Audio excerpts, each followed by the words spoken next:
शिवसेनेचे नेते आणि माजी खासदार सन्माननीय संजय निरुपम साहेब यांनी एक 4 दिवसांपूर्वी या मुंबई शहराचा उपमहापौर या नात्याने आणि त्यांच्या पक्षाचा एक शिवसैनिक म्हणून माझ्याकडे निवेदन दिलं होतं की सन्माननीय मुंबई महानगरपालिकेचे आयुक्त भिडे मॅडम यांची वेळ घेऊन मुंबई शहरातील 99,435 एवढे जे अधिकृत या शब्दाचा आपण जोर द्यावा, वैध पात्र असलेले नोंदणीकृत असलेले फेरीवाले यांच्या संदर्भामध्ये जे त्यांचे प्रश्न आहेत मुंबई महानगरपालिकेच्या संदर्भातील त्याबाबत आपण बैठक आयोजित करावी आणि ती बैठक आता नुकतीच सन्माननीय मुंबई महानगरपालिकेच्या आयुक्त भिडे मॅडम आणि या बैठकीला उपस्थित होते अतिरिक्त आयुक्त सन्माननीय विपिन शर्माजी डिस्पुते साहेब आणि फेरीवाला संघटनेचे जवळजवळ 20 ते 25 प्रतिनिधी उपस्थित होते. स्वतः आमचे निरुपम साहेब होते. शिवसेना आमच्या पक्षाचे मुंबई महानगरपालिकेचे गटनेते अमय गोलेजी, सुधार समितीच्या अध्यक्ष सन्माननीय संध्याताई जोशी, विधी समितीच्या अध्यक्ष सन्माननीय आमच्या दीक्षाताई कारकर आम्ही उपस्थित होतो. आपण पाहत आहात जनता न्यूज एक्सप्रेस. माननीय उपमहापौर संजय गाड़ीजी, संध्याजी, दीक्षाजी आणि आज प्रेस कॉन्फरन्स मध्ये उपस्थित इकडे मुंबईचे सर्व पत्रकार बंधू आणि भगिनी. मुंबईमध्ये फेरीवालांचा प्रश्न खूप जुना प्रश्न आहे. याच्यावर गेल्या कित्येक वर्षापासून वादविवाद चालू आहे, खटला पण चालू आहे, कारवाई पण चालू आहे. बीएमसी कडून पण कारवाई होतो, पोलीस कडून पण कारवाई होतो. आणि सर्व दरम्यान 2014 मध्ये एक कायदा पार्लमेंटने पास केला, बनवला. तो म्हणजे फेरीवाला कायदा, फेरीवाला टाउन वेंडिंग कमिटी म्हणजे वेंडर्स ऍक्ट. तो कायद्यामध्ये अशी एक तरतूद आहे की 2014 पासून जे काही फेरीवाले वेगवेगळे शहरामध्ये धंदा करत आहेत त्यांच्या तुम्ही सर्वे करा, त्यांचं रजिस्ट्रेशन करा आणि त्यांना पात्र करण्याची प्रक्रिया सुरू करा. म्हणजे तेवढे पात्र होऊ शकतात, तेवढे रजिस्टर्ड होऊ शकतात. हा एक विषय आहे. 2014 पासून मी लगातार महानगरपालिकामध्ये, पूर्वी अजय मेहता होते कमिशनर, त्यांच्याबरोबर बसून त्याच्यानंतर जे काय कमिशनर आले त्यांच्याबरोबर बसून एकच मागणी करत आहोत की तुम्ही तर कायदा लागू करा. आज 2026 पर्यंत तो कायदा लागू झालेला नाही. या विषयावर मी पण कोर्टमध्ये गेलो होतो, बाकी सारे फेरीवाल्याचे प्रतिनिधी गेले होते. 23 मार्च 2026 चा जो एक ऑर्डर आहे हायकोर्टचा, मुंबई हायकोर्टचा, तो एक जबरदस्त ऑर्डर आहे. तो म्हणजे एक सर्व विषय जो एकदम क्रिस्टल क्लिअर करतो. त्याने सांगितलं एकही अनधिकृत फेरीवाला मुंबईमध्ये नाही राहिला पाहिजे. आम्ही पण त्या विषयाचं समर्थन करतो, पाठिंबा देतो. अनधिकृत फेरीवाला नाही पाहिजे. त्याचप्रमाणे त्यांनी सांगितलं की 99,435 असा जेव्हा तुम्ही 2014 मध्ये सर्वे केला होता ते सगळे तेवढे लोकांची रजिस्ट्रेशन झाला होता, ते नोंदणीकृत आहेत. म्हणजे यांना तुम्ही आता आय कार्ड द्या आणि या धंदा करण्याची परवानगी द्या. त्याच व्यतिरिक्त 29,004 असे फेरीवाले आहेत ज्यांचा एक इलेक्टोरल कॉलेज बनवून त्यांनी टाउन वेंडिंग कमिटीच्या निवडणुकी अनाउन्स केल्या. 29,000 म्हणजे महानगरपालिका ऍक्सेप्ट करतो की 29,000 तो पक्के पात्र आहे. त्याच्या व्यतिरिक्त 99,000 पर पात्र म्हणजे 1,30,000 एकूण 30,000 असे फेरीवाला पात्र आहेत मुंबईमध्ये. पण जेव्हापासून हायकोर्टचा ऑर्डर आलेला आहे तेव्हापासून हे सगळे पात्र फेरीवाल्यांच्या विरोधात कारवाई चालू आहे. हायकोर्ट काय सांगतो की तुम्ही अनधिकृत अपात्र फेरीवाल्यांच्या विरोधात कारवाई करा. पण महानगरपालिका आणि पोलीस तर्फे संपूर्ण मुंबईमध्ये काय चालू आहे, तो पात्र फेरीवाल्यांच्या विरोधात कारवाई चालू आहे. हा विषय घेऊन आज आम्ही माननीय आयुक्त महोदय बरोबर बसलो आणि त्यांच्या बरोबर चर्चा केली. त्याच्या चर्चामध्ये सगळे नेते मंडळी होते आणि त्याच्या एवढीच आमची मागणी आहे की जोपर्यंत तुमच्या टाउन वेंडिंग कमिटीच्या स्थापन करण्याच्या प्रक्रिया पूर्ण होत नाही, जोपर्यंत तुमचा जो QR कोड देण्याची प्रक्रिया पूर्ण होत नाही, तोपर्यंत कमीत कमी त्यांना व्यवसाय करू द्या, धंदा करू द्या. कारण त्यांच्या उदरनिर्वाहाचा विषय आहे. तर रोज काम करतात, काहीतरी ऑन करतात आणि त्याच्यावरती त्यांचं कुटुंब चालवतात. आज 23 मई, एप्रिल, मे 2.5 महिना झालेला आहे. त्यांच्या विरोधात कारवाई सतत चालू आहे. मात्र फेरीवाल्यांना काम करू देत नाही. तो आज मॅडमनी, आयुक्त मॅडमनी असा आम्हाला एक सर्वांच्या समोर एक घोषणा केलेली आहे की 10 जून पर्यंत आमची मागणी होती. 10 जून पर्यंत म्हणजे आजच्या 9 दिवस नंतर सर्व 99,435 फेरीवाल्यांना एक QR कोड म्हणजे आय कार्ड देणार. 10, 11 आणि 12 3 दिवसामध्ये वाडामध्ये प्रत्येकाला QR कोड आणि आय कार्ड भेटेल आणि त्यानंतर ते सगळे धंदा करू शकतात. म्हणजे 10 दिवसाचा एक प्रॉब्लेम आहे. 10 दिवसासाठी सगळे जो पात्र फेरीवाले ते पण धंदा करू शकत नाही. पण 10 दिवसानंतर म्हणजे 12, 13, 14, 15 जून पासून सगळे पात्र फेरीवाला धंदा करू शकतात. हा आमची मागणी होती, त्यांनी मान्य केलेली आहे. मला असा आता विश्वास आहे की पुढे 15 जूनच्या नंतर जे सगळे पात्र फेरीवाले आहेत त्यांच्या विरोधात कुठल्या प्रकारची कारवाई नाही होईल. आमची अशी मागणी होती की तुमची जो 99,000ची यादी आहे ती यादी तुम्ही पोलिसांकडे पाठवा.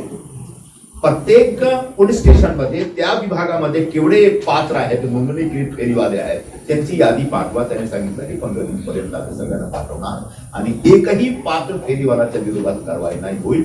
आता त्यांनी एक असा आम्हाला शब्द दिलेला आहे.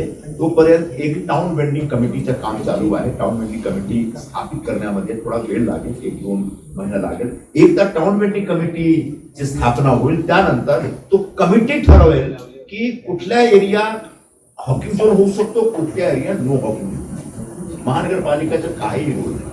टाउन वेंडिंग कमिटीमध्ये फेरीवाल्यांचे प्रतिनिधी आहेत, जो एक सिटीजन्स ग्रुप असतात, NGO असतात, त्याचे प्रतिनिधी आहेत, काहीतरी नगरसेवक, आमदार, खासदार यांचे पण प्रतिनिधी होऊ शकतात. नाही त्यांच्यामध्ये नाही आहेत. आणि बाकी जो महानगरपालिकाचे सहाय्यक आयुक्त वगैरे असणार. टाउन वेंडिंग कमिटी एक संपूर्ण मुंबईची आहे, एक प्रत्येक झोनचा आहे. तो टाउन वेंडिंग कमिटीवर मोठी जबाबदारी आहे. पण आम्ही अशी मागणी केली लवकरात लवकर तुम्ही टाउन वेंडिंग कमिटी कंप्लीट करा त्यांचा स्थापन करण्याचा, जेणेकरून सगळे जो पात्र फेरीवाले आहेत त्यांचा धंदा चालू शकतो. एकदा पुन्हा मी स्पष्ट करतो, आम्ही कुठेही अपात्र फेरीवालाच्या बरोबर कुठे नाही. आमच्या बस एवढी मागणी आहे की जे काही पात्र आहे त्यांना धंदा करू द्या. त्यांच्या एक लिगली जे ऑथराइज्ड आहेत, ते टायटील आहेत धंदा करण्याच्या, त्यांना धंदा करण्याच्या परवानगी द्या. ते आता थांबू नका. आणि 2 महिन्यापासून बंद आहे. आता त्यांनी 10 दिवस अजून प्रतीक्षा करण्याची एक निवेदन केलं. 10 दिवस अजून ते वाट पाहणार आणि 10 दिवसानंतर सगळ्यांचा धंदा सुरू होईल. आज आम्हाला घोषणा करायची. माझ्या मनात पण असा प्रश्न आहे की बांगलादेशी जो फेरीवाले आहेत त्यांच्या विरोधात तुम्ही खुशाल कारवाई करा. पण बांगलादेशीच्या नावाने ज्याप्रमाणे मुंबईचे जो मूळ रहिवासी आहेत, जो उत्तर भारतातून या दक्षिण भारतातून गुजराततून आलेले लोक आहेत, त्यांच्या विरोधात कारवाई चालू आहे, तो चुकीचा होता. आणि किती बांगलादेशी त्यांनी शोधला किंवा पकडला हा विषय तुम्ही मुंबई पोलीसचे जो कमिशनर साहेब त्यांच्याशी विचारा. मी पण तुमच्या माध्यमातून विचारतो.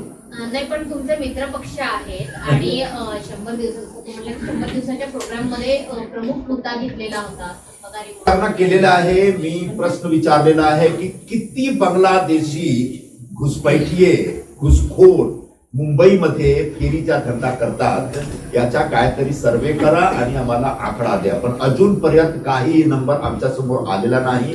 जे कारवाई झालेली आहे बांगलादेशीच्या नावाने त्यांच्या विरोधात, फेरीवाल्यांच्या विरोधात, एकही बांगलादेशी आम्हाला दिसला नाही.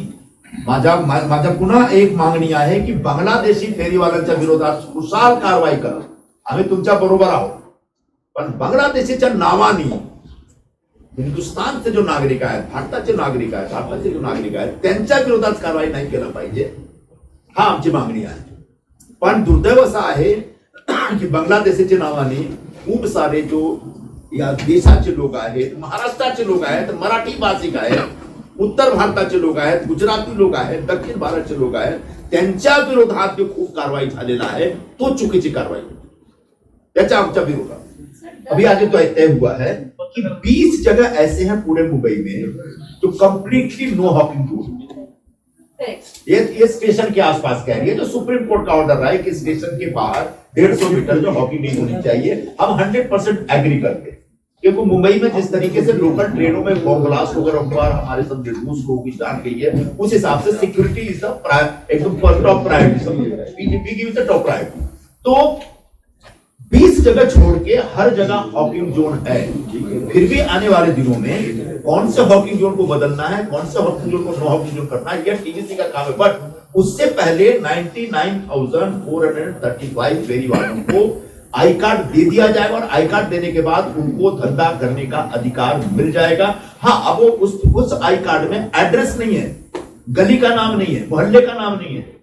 That will be decided by TVC and it is going to take some time. TVC का जो कॉन्स्टिट्यूशन है, इट विल टेक मिनिमम, जो मुझे बता रहे थे कि कम से कम 2 महीना लग जाए, मुझे लगता है उससे ज्यादा भी लग सकता है। मुझे कोई दिक्कत नहीं है टीवीसी को गठित करने में, आप जितना टाइम लेना आप लीजिए, लेकिन तब तक ये जो गरीब लोग रोज धंधा करके पेट पालते हैं, उनको धंधा करने के लिए जगह छोड़ दो। जो 20 जगह है उसमें जो 150 मीटर का जो एरिया आता है, मैंने खुद 1-2 वार्ड ऑफिसर से बात की, उनको मैंने कहा कि आप 150 मीटर में जो लोग पात्र लोग हैं उनको एक काम करिए, बगल की कोई गली टेम्पोररी अलाउ कर दीजिए, तो they are ready, they will consider this proposal. तो आने वाले दिनों में जब उनको क्यूआर कोड मिल जाएगा और जब वो आई कार्ड मिल जाएगा, तब उनकी यादी लेकर के हम अलग अलग डीएमसी के पास आके बैठ करके वो जो 20 जगह है जो नो हॉकिंग जोन है, उसमें कितने लोग आते हैं, मेरे ख्याल से कितने हो गए, 2,500-3 हजार, ज्यादा नहीं है, 3,500 के आसपास है। जो 20 प्लेसेस है ना जो स्टेशन के आसपास का, which is declared 100% no hawking zone, वहां पर मैक्सिमम 3-3.5 हजार लोग, उनमें से सब 200-300 लोग अलग अलग स्टेशनों पे उनको कहीं ना कहीं एकोमोडेट किया जा सकता है। महानगर पालिका और पुलिस वाले मिलकर कर सकते हैं। दैट मतलब वो एक प्रोसेस है, एक प्रक्रिया होगी, वो एक्सरसाइज हम कर लेंगे आने वाले दिन। लेकिन सर्वे अब नहीं होना है, सर्वे हो चुका है, आई कार्ड बन चुकी है। आई कार्ड बोल रहे हैं 10 से लेके 12 जून के बीच हम एक वार्ड में बांट देंगे, मतलब 15 जून से सारे फेरी वालों का धंधा शुरू हो सकता है जो पात्र हैं। मुंबई मध्ये फेरीचा धंदा असाच चालू राहिला पाहिजे, जेणेकरून अनधिकृत धंदा चालू राहील आणि हप्त्याच्या कलेक्शन होत राहील। पण जेव्हा पात्र फेरीवाला, फक्त पात्र फेरीवाला धंदे करणार, तेव्हा हप्ता वसुलीचं काम संपलं। तेव्हा कोणीही कोणालाही हप्ता देऊ शकत नाही आणि कोणी हप्ता घेऊ शकत नाही। तो महानगरपालिका, त्यांचा जो प्रश्न होता मॅडमचा की का उशीर झाला, म्हणजे महानगरपालिकामध्ये काम करणारे जो लोक आहेत, तो पण असा त्यांच्या मनात पण असा आहे की जोपर्यंत होऊ शकतो त्याला ढकला आणि पात्र ना पाचचा एक वाद राहू द्या, जेणेकरून ते हप्ता वसुली करू शकतात। आमची सुरुवातीपासून मागणी आहे की तुम्ही फक्त पात्र फेरीवाल्याला बसण्याची व्यवस्था करा, अपात्रच्या विरोधात कारवाई करा, काय हरकत नाही, पण ते होऊ देत नाही। आता होऊ देणार तो हप्ताचा विषय संपणार। मराठी विरुद्ध अमराठी मुद्दा आहेच नाही, हा चुकीचा परसेप्शन आहे। मुंबईमध्ये जे फेरीवाले आहेत त्याच्यामध्ये 40% पेक्षा जास्ती, 40% पेक्षा जास्ती मराठी भाषिक आहेत। जेव्हा आम्ही फेरीवाल्याच्या समर्थनामध्ये उभे होतो आणि त्यांच्या मदत करण्याची मागणी करतो, म्हणजे असं नाही की फक्त उत्तर भारतीय किंवा दक्षिण भारतीय किंवा गुजराती किंवा मुस्लिम किंवा असं काही नाही। माझ्याकडे एक महिला आली एक आठवडापूर्वी, तो आमच्या काँग्रेसचा नेता होता, तो आता राणे साहेब बरोबर आहे, गणेश रहाटे, त्यांची बहीण 30-40 वर्षापासून तू फूल विकण्याचं काम करत होती बोरीवली स्टेशन मध्ये।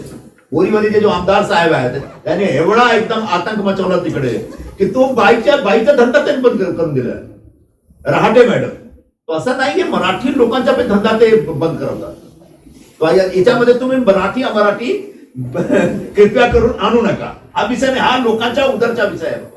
मी त्यांच्या एक आदर करून, त्यांच्या प्रति मनात खूप आदर ठेवून मी सांगतो की बाबा, गोरगरिबांच्या विरोधात कारवाई करण्यापूर्वी थोडा विचार करा। जे लोक पात्र आहेत, जे लोक वर्षानुवर्षे धंदे करत आहेत एरियामध्ये, त्यांच्या विरोधात एक बांगलादेशीच्या नावाने आम्ही कारवाई करून त्यांचा धंदा बंद करवतो, तो थोडा चुकीचा आहे। मी सर्वांचे निवेदन करतो, जो गोरगरीब लोक मुंबईमध्ये राहतात, त्याला 2 रोटी कमवण्याचा जो एक संधी आहे, तो संधी तुम्ही त्यांच्या हातात देऊ नका. नाही, मला असं वाटतं ऐका त्याच्यावर मी एक्सप्लेनेशन हा, ही बोरीवलीची आहेत ना, बोरीवली. मला असं वाटतं रेल्वे स्टेशन समोरच आहे, तो पुलाचा धंदा लागतो त्याच्यावरचा आता संजयजींनी उल्लेख केला. मला असं वाटतं रेल्वे स्टेशनला सोडून आपल्याला ते वापस कम्प्लीट उठवायचे होते. मे बी बांगलादेशी की मराठी आहे, युपी वाले आहेत, त्याच्यातला कुठलाही प्रश्न नव्हता. सरसकट बोरीवली स्टेशन आपल्याला क्लिअर करायचं होतं. त्या मागचा त्यांचा उद्देश असावा आमदारांचा, महायुतीचे आमदार आहेत त्यांचा. मे बी त्याच्या हिशोबाने त्यांनी ते सगळे धंदे उचलले असावे. पण फेरीवाल्यांवर कारवाई करणं हे मुळात प्रशासनाचं काम आहे. आमदारांच्या सांगण्यावरून किंवा लोकप्रतिनिधींच्या सांगण्यावरून या कारवाया होत आहेत का? तुम्ही म्हणताय की जर असं नाही झालं पाहिजे. असा कोणी नगरसेवक, आमदार, खासदारच्या सांगण्यावरून प्रशासकीय कारवाई नाही झाला पाहिजे. आपण एक जनप्रतिनिधी म्हणून फक्त एक विषय उपस्थित करू शकतो, पण जेव्हा कारवाई होतो तेव्हा कायद्याप्रमाणे कारवाई झाली पाहिजे. याची शहानिशा शासनाकडून, शासनाचे अधिकाऱ्यांकडून झाला पाहिजे. काही मागितलं नाही. 1-2 महिन्यापूर्वी समजा 23 मार्चच्या मध्ये नाही, 23 मार्च के बाद आम्ही एक प्रेस कॉन्फरन्स में घेतला होता प्रेस क्लब मध्ये, आणि त्या प्रेस कॉन्फरन्स मध्ये मागणी केली होती की भाई मुंबई पोलीसचे आयुक्त महोदय, तुम्ही बांगलादेशी फेरीवाल्यांच्या विरोधात जोरदार कारवाई करता, आम्ही तुमच्या बरोबर आहोत.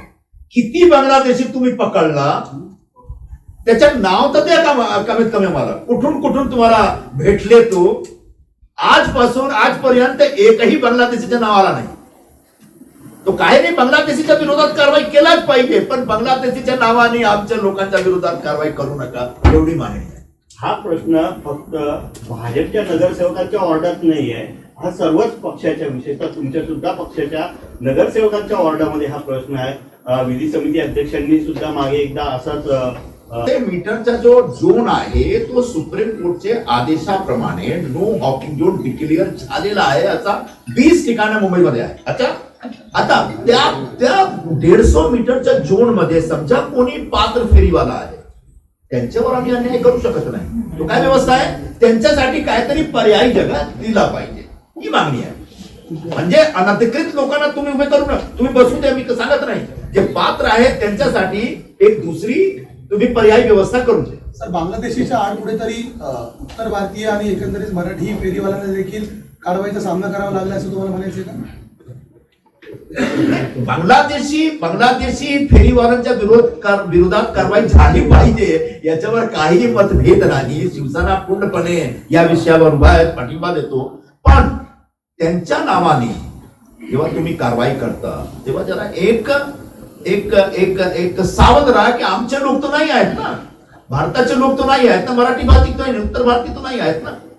त्यांच्या विरोधात पण कारवाई झालेला आहे बांगलादेशच्या नावाने. एकदा पुन्हा मी सांगतो, असे लोक आहेत, असे लोक येतात आमच्याकडे कि साहब बांग्लादेशी कोई है नहीं, हम लोग के खिलाफ कार्रवाई कर रहे हैं. साहब अगर हम लोग के खिलाफ करें तो आप साफ साफ बोलो ना कि हमारे खिलाफ कार्रवाई करनी है.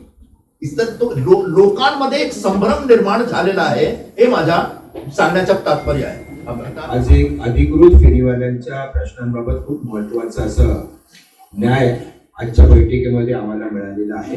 मुंबई महानगरपालिकेच्या आयुक्त अश्विनी भिडे यांच्यासोबत जी आमची बैठक झाली त्याच्यामध्ये आमची सगळ्यांची नेत्यांची ही मागणी होती आणि ती महायुतीतर्फेही होते की मुंबई शहरामध्ये असणारे जवळजवळ नोंदणीकृत 99,435 हे एवढे जे फेरीवाले आहेत यांना आपण मुंबई शहरामध्ये सर्वोच्च न्यायालय जिथे 20 जागा सांगितलेल्या जिथे फेरीवाले बसता कामा नये ते सोडून अन्य ठिकाणी बसण्याचा अधिकार आपण द्यावा, ही आमची प्रमुख मागणी होती. त्या मागणीच्या संदर्भामध्ये प्रशासनाने, आयुक्तांनी आणि अतिरिक्त आयुक्त विपिन शर्मा यांनी उत्तर देताना सांगितलं की आम्ही 10 जूनला हे ओळखपत्र, नोंदणीकृत फेरीवाले असल्याचं ओळखपत्र ह्या सर्व लोकांना देणार आहोत आणि ते फेरीवाले ज्या ज्या वॉर्डाच्या अधिकार क्षेत्रामध्ये येतात त्या त्या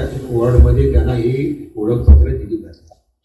याचाच अर्थ आहे की हे एक प्रकारचं तात्पुरतं का होईना परवाना या फेरीवाल्यांना देण्याचं यश आजच्या या आमच्या बैठकीतून प्राप्त झालं असं मी म्हणतो. या तात्पुरत्या नोंदणीकृत ओळखपत्रामुळे पोलिसांचे हप्ते महानगरपालिकांचे अधिकारी जर काही घेत असतील हप्ते ते देखील यांच्याकडून घेता येत कामा नये अशा प्रकारची देखील मागणी आम्ही त्यांच्याकडे प्रशासनाकडे केलेली आहे. राहिला मधला जो काळ आहे, या मधल्या काळामध्ये जोपर्यंत टाउन बिल्डिंग कमिटीची स्थापना आता प्रगती प्रथावरती आहे आणि त्याच्यामध्ये काही अशासकीय सदस्यांचा भरणा करायचा आहे, ती झाल्याच्या नंतर ही टाउन बिल्डिंग समिती गठीत होईल आणि ती त्यांच्या सर्वोच्च न्यायालयाने त्यांना जी काही गाईडलाईन दिले त्याप्रमाणे, तसेच महाराष्ट्र शासन त्यांना जे काही गाईडलाईन देईल त्याप्रमाणे मुंबई शहरामध्ये फेरीवाला धोरणावरती ती काम करेल. या एवढ्या कालावधीमध्ये आमच्या या मुंबई शहरातील अधिकृत फेरीवाल्यांना आपण प्रोटेक्ट करावं ही मागणी आमची मूळ होती, ती साध्य झालेली आहे. फक्त यासाठी 10 तारखेचा पर्यंत आपल्या फेरीवाल्यांना वाट बघावी लागणार आणि आम्ही फेरीवाल्यांना निरुपम साहेबांनी आणि आम्ही त्यांना विनंती केली की अजूनही आपण एक 10 ते 12 दिवस आपण थांबावं, कारण ह्या सगळ्यांचं पोट जे आहे ते हातावरती आहे. दररोजचा धंदा करून विक्री करून हे आपला पैसा कमवतात आणि आपलं घर चालवतात. त्यामुळे हे शेवटच्या 10-12 दिवसामध्ये मुंबई शहरामध्ये हा त्यांचा प्रश्न संपुष्टात येईल आणि मुंबई शहरामध्ये काही महिन्यांच्या नंतर टाउन बिल्डिंग समितीचं काम सुरू झालं तर फेरीवाला बाबतचा जो प्रश्न आहे तो कायमचा तडी जाईल अशा प्रकारची आशा आम्हाला सर्वांना या ठिकाणी वाटते. डेडलाईन जर पाळली गेली नाही तर काय पुढे काय तुमची काय डेडलाईन पाळली गेली नाही ती त्यांना पाळावीच लागेल, कारण त्यांची प्रशासनाची तयारी आहे. त्यांनी आम्हाला काही ओळखपत्रांचे नमुने या ठिकाणी दाखवलेले आहेत आणि निश्चितपणाने आमचा विश्वास आहे की मुंबई महानगरपालिकेच्या आयुक्त फार सक्षम आहेत, अतिरिक्त आयुक्तही सक्षम आहेत आणि त्यांनी केलेली जी काही कारवाई होती ती आम्हाला ही ओळखपत्राबाबतची ती दाखवलेली, त्यामुळे निश्चित काम हे होईल. मुंबईमध्ये अचूक बातम्या, निपक्षपाती विचार, अन्यायाविरुद्ध वाचा फोडणारे परखड विचारांचे सार्वभौम दैनिक प्रजासत्ताक जनता.